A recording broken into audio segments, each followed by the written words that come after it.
Rockhound here. Automaton animator Rob Moody recently held an AMA on the Mavericks Proving Grounds subreddit. During the AMA, Rob posted the 8 short video clips of FPP animations you're watching now. The animations include the Ithaca 37 shotgun being fired with partial and full reloads, weapon inspections for the shotgun and USP, along with movement animations showing prone crawling, crouch running, and sprinting with a handgun. The sprinting animations also included variations for running up and down hills with a handgun. Now I'm going to take a close look at the animations and compare them with similar animations from PUBG and Battlefield 1 where I can, and give you my thoughts on the positives and negatives. As we take a look at these, please bear in mind that the original videos were published in 540p and 24 frames per second, so the quality of the footage isn't amazing. I hope in future that Automaton only publish 1080p videos, but for this episode 540p is the best we have. Once we've gone through the animations, I'll then give you a quick update on the other new info that was provided in Rob's AMA, and an AMA that game designer Lawrence Barnett provided about the Mavericks map and environment design just over a week ago. Right, let's start with the Ithaca 37 pump action shotgun shown here in this new inspect weapon animation. This is the first time we've seen footage of this weapon, which along with the USP handgun and the AK-47 will make up the first 3 weapons available during the Forge. This particular Ithaca 37 has a pistol grip and will typically be useful for short-range gunplay. Now, if you haven't already noticed it, the inspect weapon animation includes a neat depth of field feature. Watch how the background here blurs as the character focuses on the weapon and then becomes sharp again at the end. This effect still requires some minor tweaks as some of the tree branches move position through the animation, and the portion of the view with the sky behind the trees also appears to become too bright. The movement of rolling over the gun to the left hand also needs some smoothing when the weapon goes from being held upright to starting to point left, but these are all really minor tweaks that can be corrected, and overall it's a really nice looking animation to include in the game. There were 2 reload animations for the Ithaca shown. This first one shows us a partial reload, which means that if you only fire 2 rounds for instance, then you won't cycle the pump action after reloading because you already have a round in the chamber. Then the full reload animation shown here has the character firing 6 shots and then reloading 6 rounds before cycling the pump action. 6-round Ithacas were primarily used during the Vietnam War. However, the normal reload process would involve inserting 5 rounds into the magazine, cycling the pump action to chamber a round, and then adding 1 more round to the magazine to give a total of 6. However, the animators may have taken some poetic license here so that the reload animation isn't too long by having to include the pump action being cycled once prior to the last round going in, which I don't think is necessarily a big deal. Having said that, models of the Ithaca 37 that were made before the mid-1970s came with a feature that I'd personally like to see included in the game to differentiate the Ithaca from other shotguns that will be introduced later on. Those older Ithaca 37s are capable of what is known as slam firing, which means that if you hold down the trigger after the first time you pull it, you can actually rapidly fire the weapon continuously simply by cycling the pump action. Slam firing allows you to fire all the rounds in the gun in around 2 seconds flat. Now I reckon it would be interesting to include an option in the game to either set the gun to fire a single round or to slam fire all 6 rounds quickly. In exchange for the advantage of slam firing, it might be good to have a fully realistic reload animation shown, so it would become the fastest shotgun in the game to shoot all 6 rounds, but also the slowest to reload. You'd also only have 1 crack at it, so if none of your 6 rounds actually find their target, well, good luck with that situation. Let me know your thoughts about adding a slam firing option for the Ithaca 37 in the comments below. Now, as far as muzzle flash goes, the Ithaca animation has a very subtle flash, and we can see actual dirt being kicked up as the shot hits the ground here, which I think looks really good. Let's compare the Mavericks Ithaca 37 shotgun animations to those seen for pump action shotguns in Battlefield 1 and PUBG. Here we have the Remington Model 10A shotgun from Battlefield 1, and its animation is very slick. Overall, I think it shows a little more detail and interest than the Mavericks animation. It also includes a fancy one-handed upright cycle of the pump action to ready the gun for firing at the end of the reload animation. However, the muzzle flash for the Model 10A is completely over the top, and we see what looks like smoke being kicked up rather than dirt or rock. PUBG uses an S1897 Winchester as its pump action shotgun, and I'm not really a fan of this animation, as it does a weird tilt over of the weapon simply in order to try and show off used casings being ejected and the new round going into the chamber, which I think is kind of unnecessary. Similarly, the muzzle flash is quite large and is really too much smoke. Overall, I rate the Battlefield 1 shotgun animation a little ahead of the Mavericks one, followed by PUBG. So it'll be interesting to see as we go through the Forge whether this animation in Mavericks improves and is on a par with Battlefield 1 or even better. We then have the Inspect gun animation for the USP, which we had seen a similar animation for before, so there's nothing really new here. Next we move to the animation of the character crawling in the prone position along the ground. I really like the Mavericks animation because it actually looks quite hard work for the character to move, which realistically it should be. And the character is using their elbows to drag themselves along, which is the strongest position. The left arm does look a bit stiff, and it would be good if some variation in arm movements could be added to make it look a little more natural. However, that's something that could just be added later on during the Forge. When the character stops crawling, I like how they hold their weapon up with one hand. To repeat what I said a couple of videos ago, I think Automaton really need to do something about how pristine the character's arms and hands look. It's made even more obvious here where the character is crawling through mud and yet they look like they're clean enough to go and perform open heart surgery. Also note in the animation that you can see footprints on the trail, which I'm presuming is the tracking system being shown, which looks really good. The footprints are subtle, but if you're observant you'll be able to see them.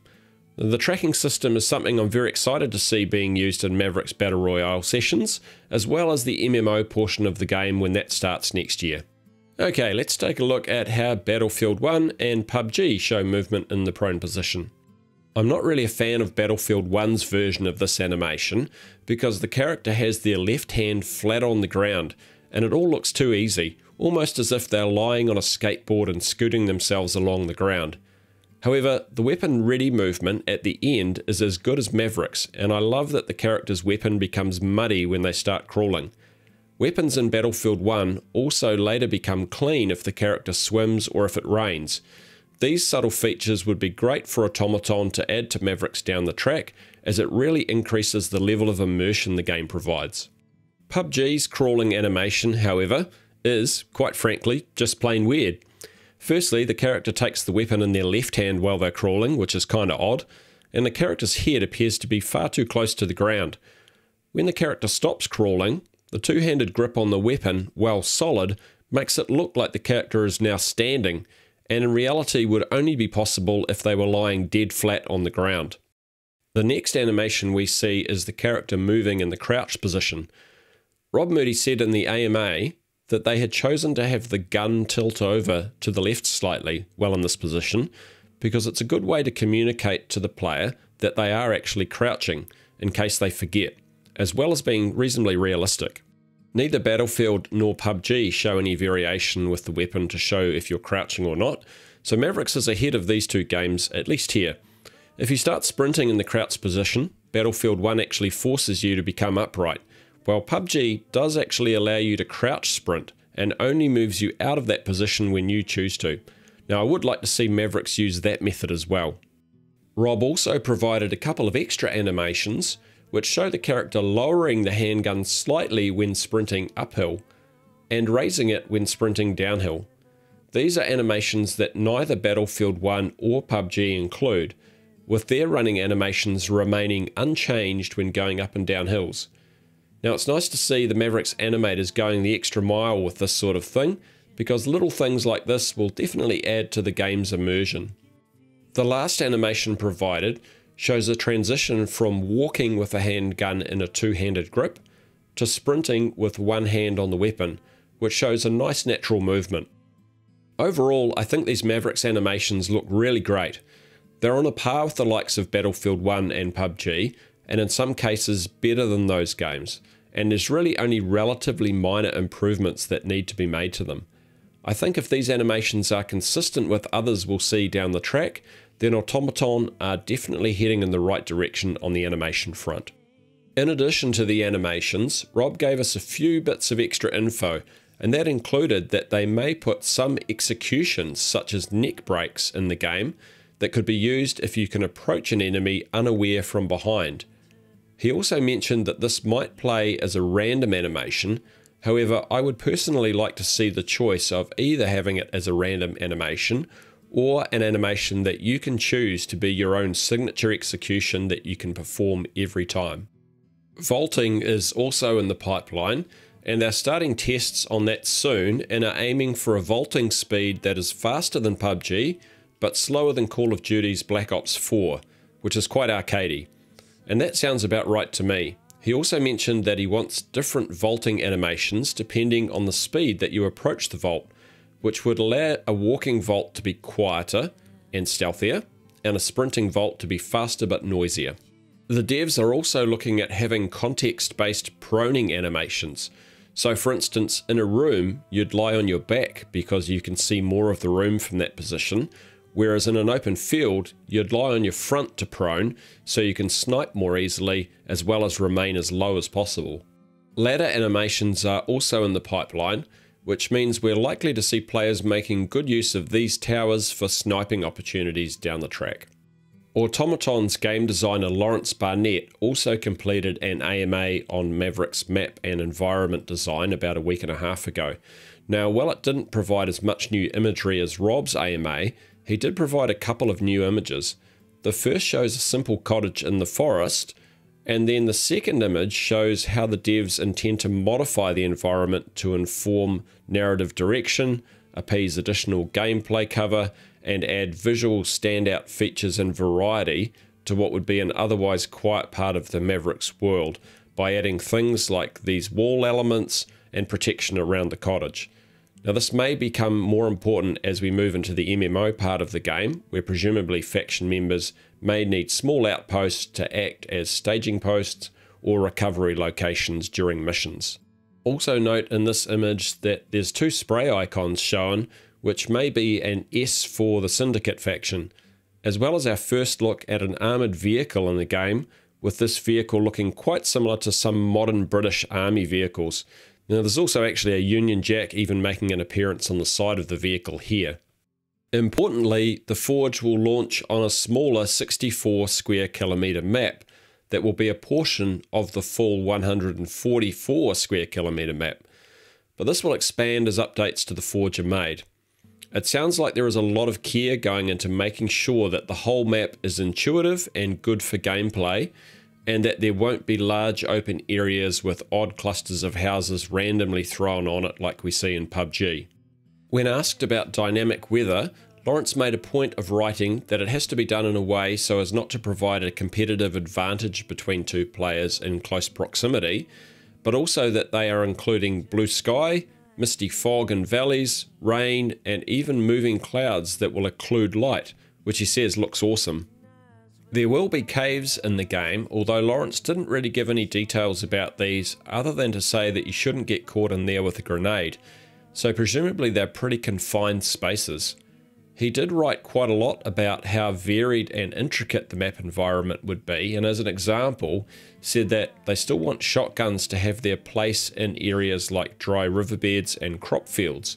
So it sounds like Mavericks will provide more options for stealth and being able to plan a path across the landscape, which I'm really pleased to hear.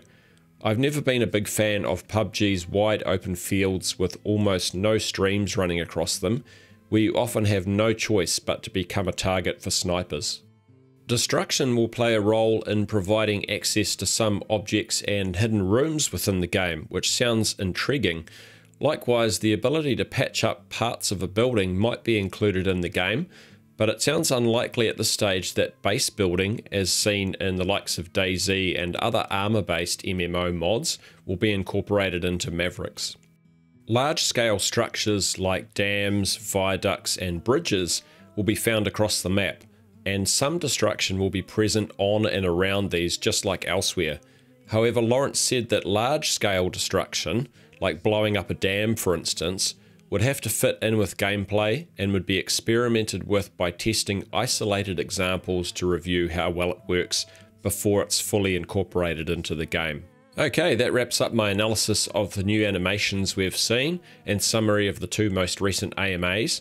However, we should see a significant video from the devs in the very near future, as Lawrence mentioned in the Mavericks Discord a few days ago that they have been reworking their Making Mavericks series, and a new episode would be shared with us very soon, giving us a much clearer picture of how they'll be highlighting new content and the speed of development week on week. So I'm looking forward to seeing that, and will update you about it as soon as I can. Now, if you found this video helpful, please consider leaving a like or a dislike if you didn't, it all helps. And if you'd like to see more videos like this one, please subscribe and turn on notifications so that you can get the latest updates. Thanks for watching and enjoy the rest of your day. Full moon fake, I'm waking up, the headlight haze, a paper cut to slice, deep into the harbor side.